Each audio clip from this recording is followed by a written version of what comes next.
Soyez la bienvenue une fois de plus sur notre chaîne Autodidacte Networking. Récemment, nous avons vu la configuration du serveur de virtualisation VMware vSphere EXE version 6.5 que voici. C'est ici. Ça, c'est notre serveur de virtualisation que nous avons installé récemment dans une de nos vidéos. Si vous n'aviez pas encore regardé cette vidéo, je vous invite à y faire un tour. Donc, voici notre serveur VMware EXE 6.5 que nous avions installé. Aujourd'hui, nous verrons comment se connecter sur ce serveur de virtualisation afin de le configurer. Pour ce faire, nous allons utiliser un produit de la suite VMware vSphere qui est le client vSphere qui va nous permettre ici de se connecter à notre serveur de virtualisation afin de le configurer, installer nos machines virtuelles, configurer nos cartes réseau et faire pas mal de choses.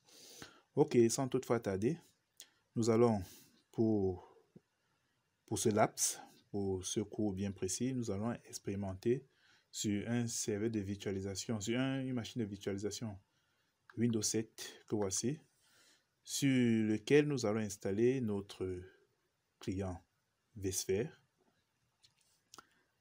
Allons, sans toutefois tarder, allons-y, installons notre client vSphere. On lance notre client vSphere. Ok, que voici.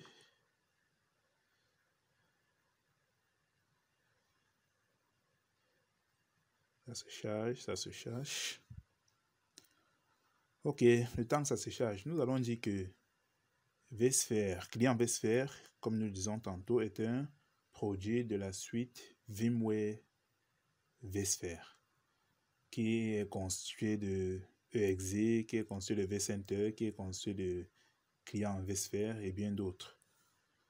Donc ici, nous allons, et le client vSphere, c'est ce mini logiciel, cet utilitaire qui te permet de te connecter au serveur de virtualisation afin de le configurer.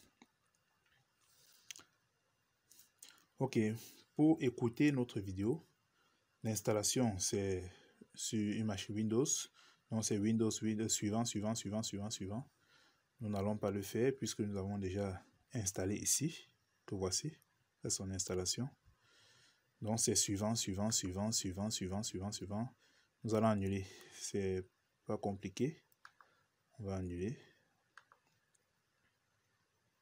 Puisque nous avons déjà installé. C'est ici. Nous allons exécuter. Ok, ici il y a plusieurs champs remplis, à savoir l'adresse IP. L'adresse IP ici, il s'agit de l'adresse IP de notre serveur de virtualisation, c'est-à-dire le serveur EXE que nous avions installé ici. Ça, c'est son adresse IP que voici, 192.168.3.130. Donc, nous allons mettre cette adresse dans ce champ. C'est déjà mentionné, 192.168.3.130.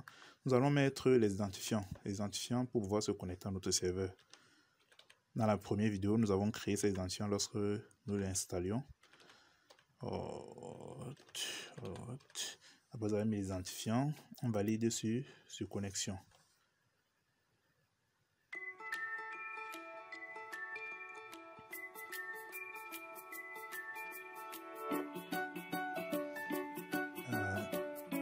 Tentative de connexion, ça cherche.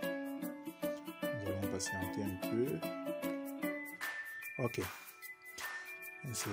Ok, ici nous n'avons pas besoin d'installer notre certificat, d'installer le certificat SSL. Nous allons l'ignorer.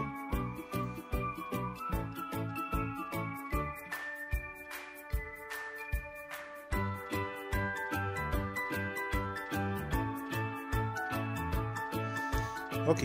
Oups. Enfin, nous sommes connectés. Ici, il y a un petit pop qui nous invite votre licence d'évaluation SP dans 60 jours. Oui.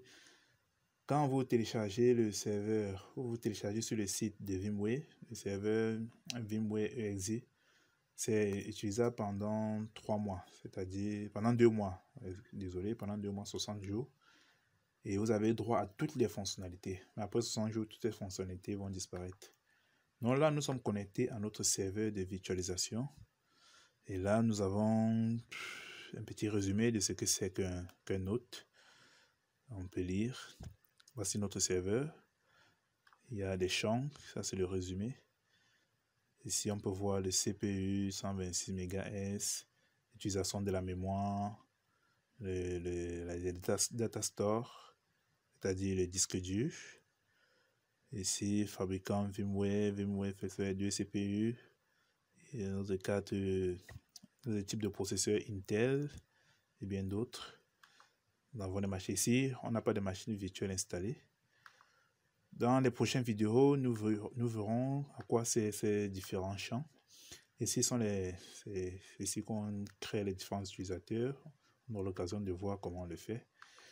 Ok, ça c'était le but de cette vidéo, montrer comment utiliser client vSphere pour pouvoir se connecter à notre serveur de virtualisation EXE 6.5.